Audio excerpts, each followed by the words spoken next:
We just I don't know if you heard us gasp, because we just saw how you're dressed. And we just talked about it being summertime there.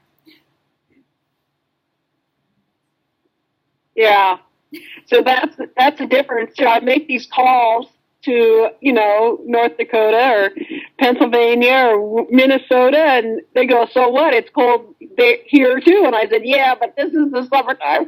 So a lot of people don't realize that the seasons are reversed, and this I wouldn't even be here in the winter time. The sun never comes up, and it's negative 100 degrees. I mean, it's just awful. The winds, no, and the birds aren't here either. The birds don't come here either. The birds leave. I mean, winter is not a good time. It's always, the sun doesn't rise in the wintertime. So what about now? Well, it never sets. So I've been here since October, and I haven't seen a sunset. Wow. So it always appears as though it's daytime, even though it's not. And we also did some predicting about what time we thought it was there. There was a couple of kiddos that thought it was 11 o'clock p.m. Somebody thought that it was midnight, and somebody thought it was 2 a.m. What time is it? It's 5 a.m. 5 a.m. But it's Tuesday morning here. It's only Monday. So I'm a day ahead of you. Oh, yes. That's interesting. Okay. So, are we ready to see the penguins? Yeah. Hey, hang on. I think that's pretty neat okay. That Miss Jean is Skyping with us. Oh, here comes one right here.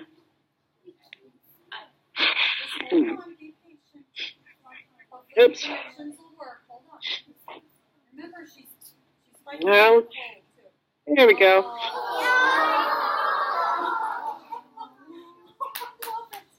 Okay. I don't know. Do you even hear the grown-ups in here, Miss Jean? So tell us what we're observing. Everybody listen, my friends. All right. So these are the Adelie penguins. They're only found in Antarctica. So if you want to see these birds, you have to come to Antarctica. They normally live out on the frozen ocean on ice floes, which are rafts of ice floating around with the winds and the currents in the ocean. They only come ashore for a short period of time, right now in the summertime, to raise their chicks, lay their eggs, build their nests, etc. And they all come together at the beginning of November, and they all lay their eggs together, and then they all hatch together, because the summer is so short here. Very, very short time. And if they don't get those chicks raised to a place where the chicks can be on their own, then the won't make it. Nest will be a failure. So they've got to get here at the right time and get this process going.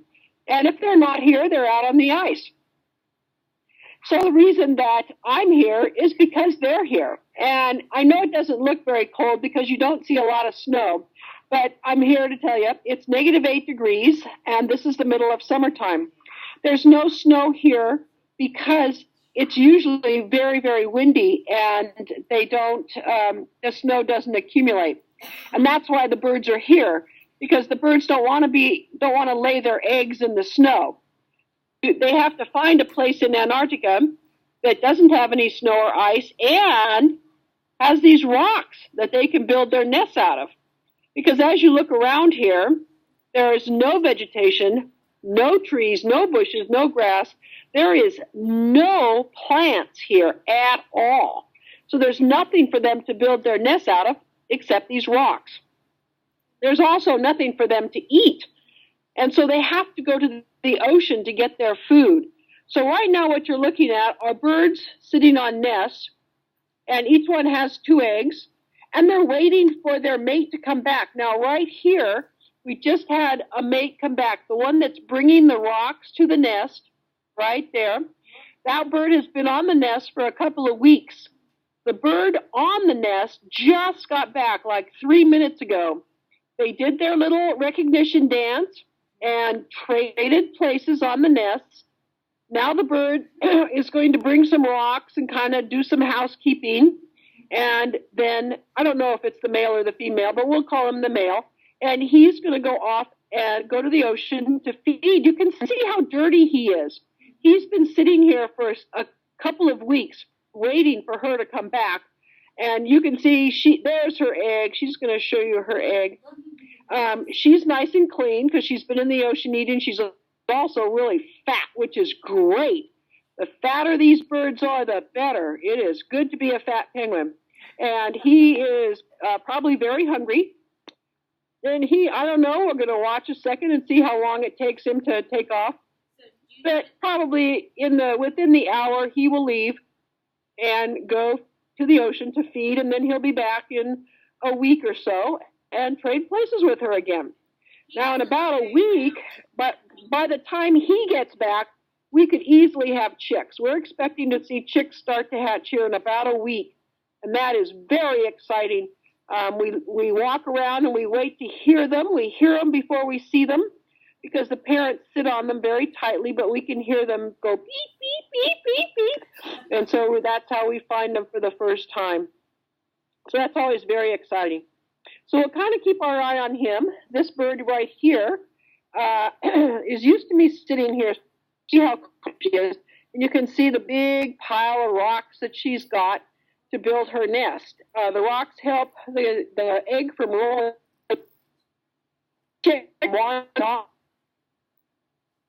onto the structure to put her body in some more. So does anybody have a question for me? Or I can just keep rambling on. Yes, we actually have some questions prepared. One of the things that I noticed, Miss Jean, is how much slimmer that penguin that you said is going to go out to the water is compared to the ones that are sitting on their nest. Holy smokes. Yeah, well, he's probably been, I don't know how long he's been sitting there, but at least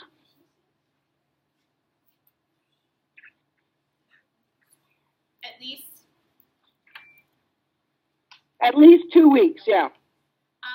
We do have our questions ready, so if you wouldn't mind, come on over.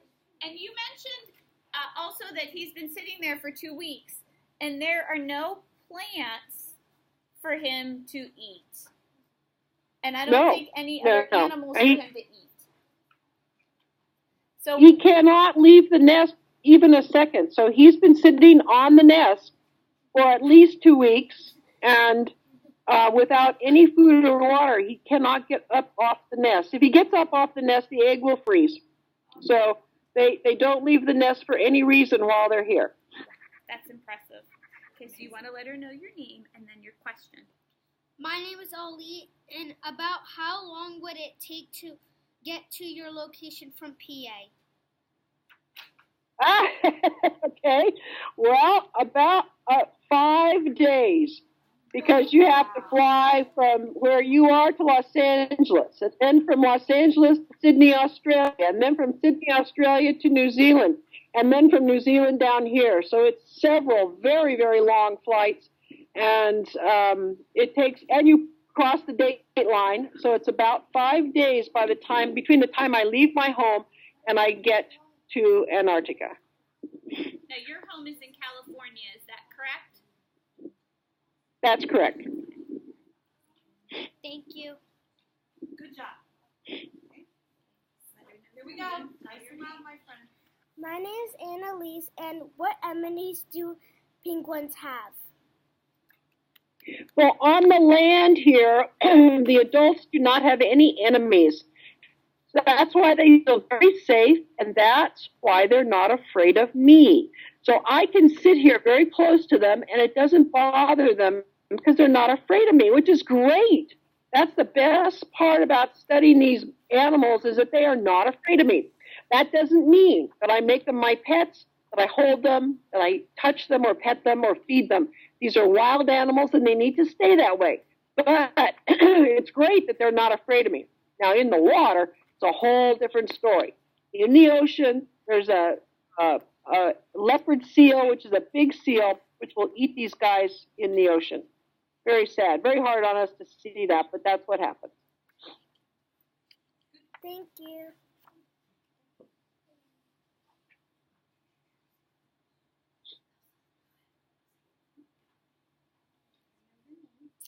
My name is Elsa, and my question is, why do penguins have pink feet?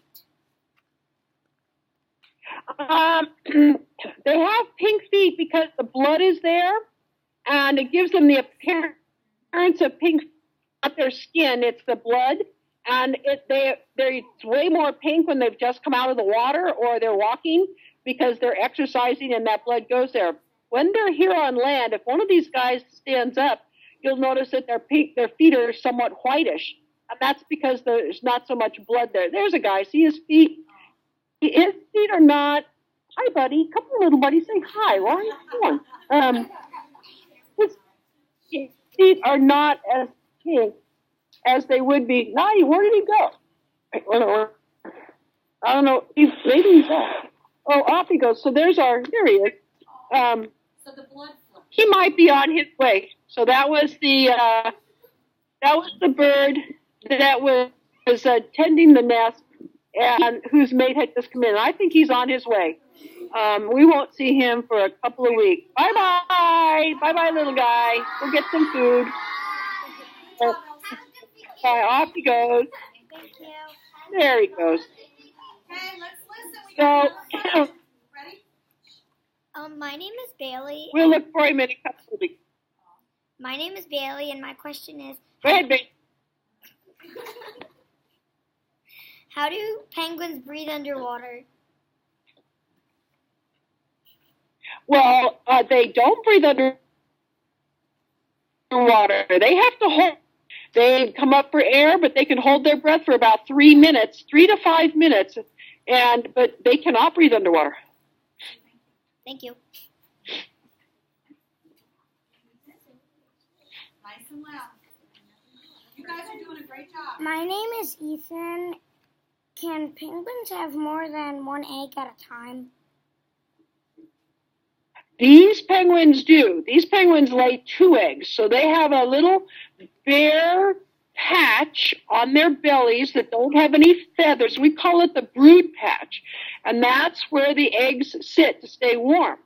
And that patch is just big enough for 2 eggs, so they only have 2 eggs. They can't do 3. You might be thinking of the emperor penguin, the really big bird. He only lays 1 egg because they have to carry it on their feet because they don't even make a nest. But these guys have 2 eggs. Okay. Thank you. Thank you. Good.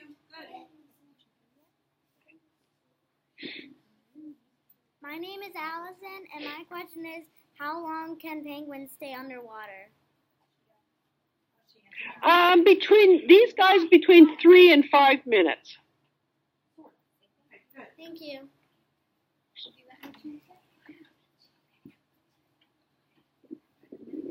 Hello, my name is Jacob.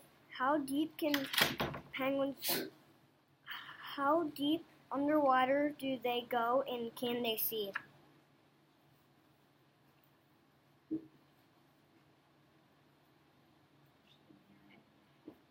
Okay, so To see, to catch their food. We haven't decided, but mostly they dive between 25 and 30. So that is deeper than from the floor to the ceiling here. Okay. Thank you. We have a few more. My name is Sawyer, and what do you love about your job? Okay? What do you love about your job? Sawyer. Right, Sawyer. Sawyer, this is the best job in the whole world. I love my job. I sit here all day with these penguins, pictures. I'm in an exotic place. It's beautiful. It changes every day. I get to be outdoors. I love all of this work, and I hope someday you will have a new day. The favorite part is when the chicks start to hatch, and we're waiting for that in It's going to happen. And right under this bird here will be a little tiny penguin ship going beep, beep, beep, beep in there. So cute. So it's about a week away. I guess that's my part. Say thank you, honey. Thank you.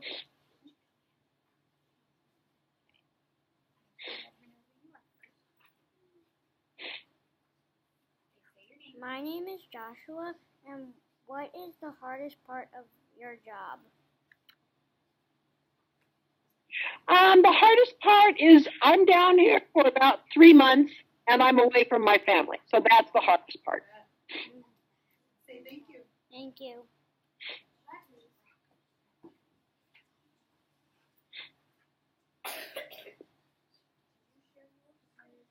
My name is Brock, and how do penguins survive the cold water without freezing? They have a little layer of fat on them, and they also have all these feathers. So if you make a circle with your finger and your thumb, and then if you were to take that circle, put it on the penguin's skin, you would count about so many feathers.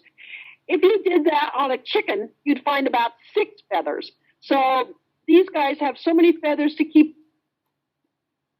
them. It gets to be close to freezing. I mean, it's well below freezing right now. But if it gets close to freezing, these guys start to suffer because it's too warm for them. Everybody hold your body still and look right up here. Say thank you, Brock. Yep. Okay. We have just like 2 more, I think. Yep. Okay. My name is Grayson, and why is it summer there? Well, this season's already burst in the southern hemisphere. Right now, the southern hemisphere is pointed towards the sun, and so the sun never sets here. It's like 2 o'clock in the afternoon, all day, every day for 4 months. So it has to do with the angle and the position of the Earth in relationship to the sun. Your teacher might have to show you a little bit more about that. But in any event, even though the sun never sets, it's still below freezing here. It's so cold. Kaylee. Thank you. Kaylee might be our last. My name is Kaylee, and my question is, what was the coldest temperature you ever experienced? Well, the coldest temperature that I've ever had is negative 20 degrees, and that's pretty cold. I know in Pennsylvania it gets cold, and that might be cold for you too, but it gets pretty cold down here, and when the wind blows, then it's quite bad. So we usually stay in our tent when it's that cold and that windy, and I read my books or do something else other than this, because it can be pretty miserable. Right now it's about negative 8 degrees. Miss Jean, you're talking Celsius, correct? I am talking Celsius, that's correct. So we'll have to see what that is in Fahrenheit. Now, Mrs. Michaels heard you say tent. You talked to us about how the penguins live. Can you tell us a little bit about how you live when you're in Antarctica? Right. So I live in what's called a field camp. So this is camping. I live in a tent. It's made of canvas, and it's on a wood frame, and it's about 12 feet long and about 8 feet wide, and there's 2 of us there. And in our work tent, we have enough electricity for our computers and our cameras and our radios, and that's it. So look around your home and look around your school there and see everything that requires electricity. I have none of those things. So I have nothing. I also don't have any running water. So I'm not able to take a shower and wash my hair. I, of course, have water to drink, but I don't have any extra water to wash him. And outside, I have another tent that I sleep in that does not have any heat. So I have a sleeping bag that weighs about 26 pounds, and I'm on some serious pads that keep me off the frozen ground. And it is cold. It's cold. It's camping. This is camping. But I want you to raise your hand, and if you raise your hand if you think it would be fun to go camping with penguins for 3 months. Raise your hand. It looks like it is much unanimous. Somebody said yes if it's not cold. I don't know if you can have both. So put your hands down. I have another question for you about the camping part, Ms. Jean. What do you do? How do you get your food?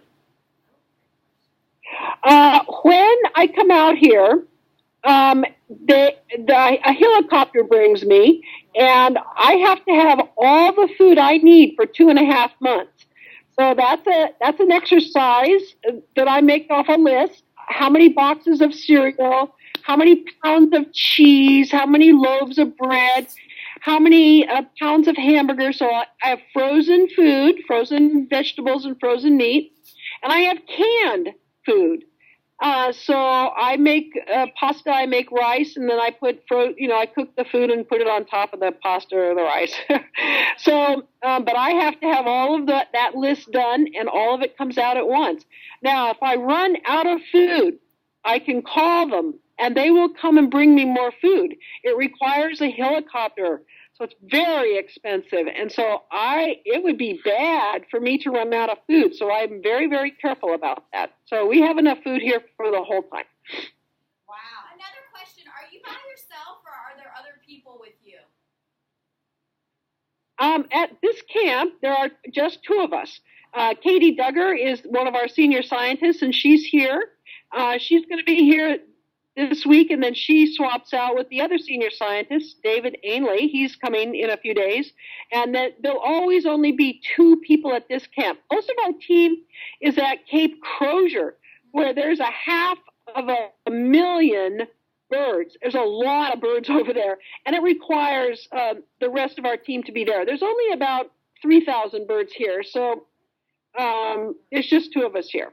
So if you guys see, kids, those look like rocks way out in the distance. Those aren't rocks. Those are penguins. Because I was watching them, and I'm like, they're moving a little bit. So you see how far back they go. Yeah, that's a lot of penguins. 3,000 penguins. One more question. Ms. G, what are some of the things that you do as far as what kind of information or data do you collect? And then what do you use that for?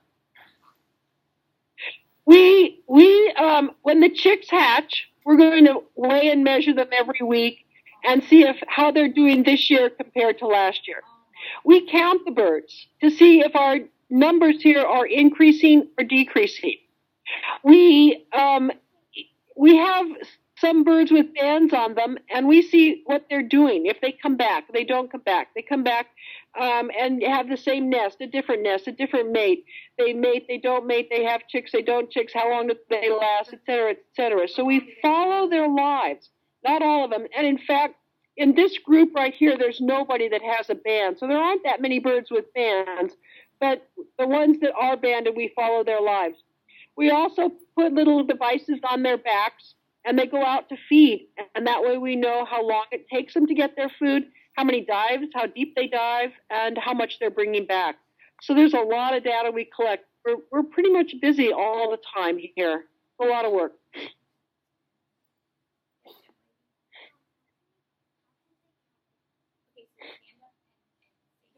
gotta speak loudly, Selena. My name's Selena, and how can you count the birds? How can I touch the birds? No, count. We count them? Mm-hmm. Oh, we take a photograph and then use the computer.